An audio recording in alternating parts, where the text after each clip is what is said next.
Thanks for joining us again for some of these technical tips on being an effective striker. So when the Dutch first came to Thailand and started to integrate with Muay Thai there, one of the reasons that they were successful is they applied lessons from Western boxing to try and neutralize some of the vulnerabilities of the classic Muay Thai fighter from Thailand. Now, one of the most fearsome weapons of the Dutch style of Muay Thai was the body shot, which you would think most Muay Thai fighters, as well as their condition and as many times that they're getting kicked and kneed in the body, that they would have an answer for that. And in the beginning they actually didn't, because of the shape of their body and because of the line of attack that the body shot from Western boxing was attacking with. So a lot of people will call this the liver punch. It's also known as a shovel hook in classic boxing, because it's kind of half of a hook punch and half of an uppercut together. The reason that it's so effective is the way that it attacks the body. So most of the attacks that the traditional Thais were familiar with were coming in from the sides, mostly the round kicks and then the classic hooks of boxing. One of the Dutch's fearsome weapons against the Thais was the shovel hook.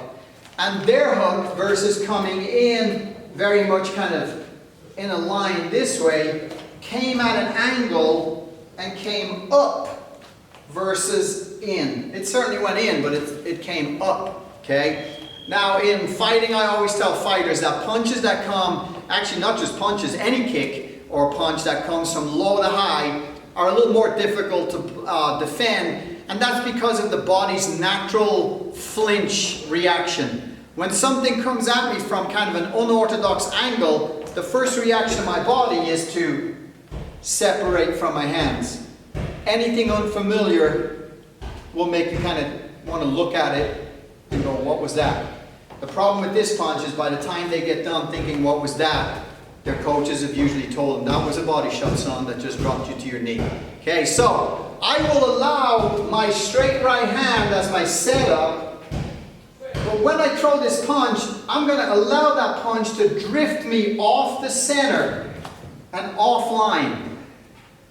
This gets me closer to my prize right here. So my footwork on this is I don't overcommit on the right hand, but I'm going to let my foot drift.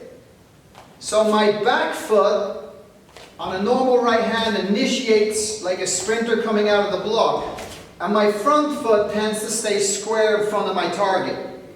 To allow this shovel hook, instead of being square to my target, my front leg is going to step to the outside of their back hip. So from here, I allow this setup to drift me off to the side. Now I'm going to chamber this punch by this hand coming back, because I don't want to get hit with a check hook or an overhand, and then I will bend my body and bring this punch to here. Again, this may be a classic hook. The shovel hook is coming up and under behind the elbow. And again, from here I will move in and off shovel hook. Now the nice thing about boxing low to the body is then that takes me into clinch range, and with a little adjustment of my foot, I may also come into kicking range too and basically clothesline my opponent.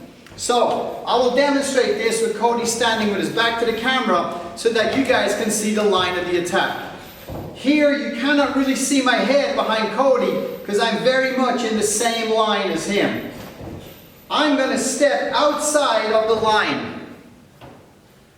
My left foot now is allowed to be able to anchor and pivot up for the body shot.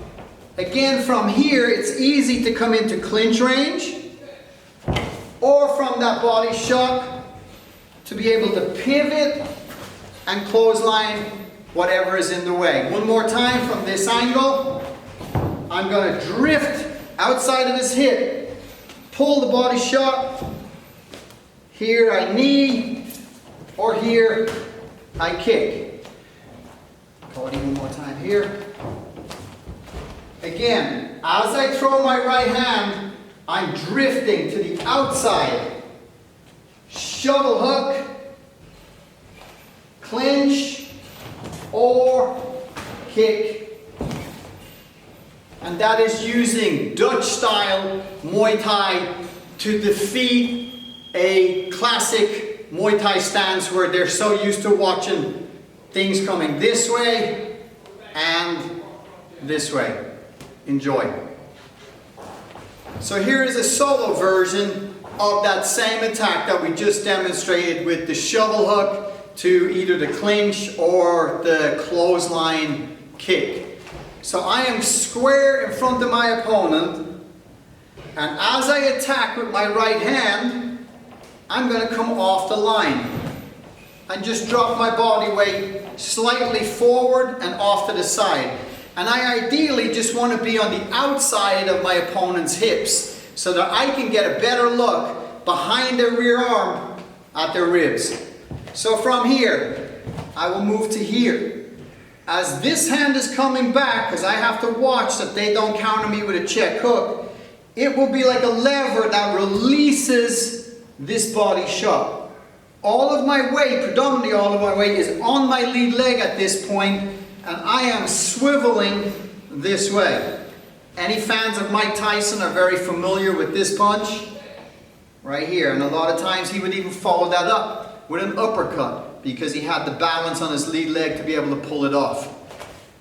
From here, I slide off the line, chamber this back to release this shot right here.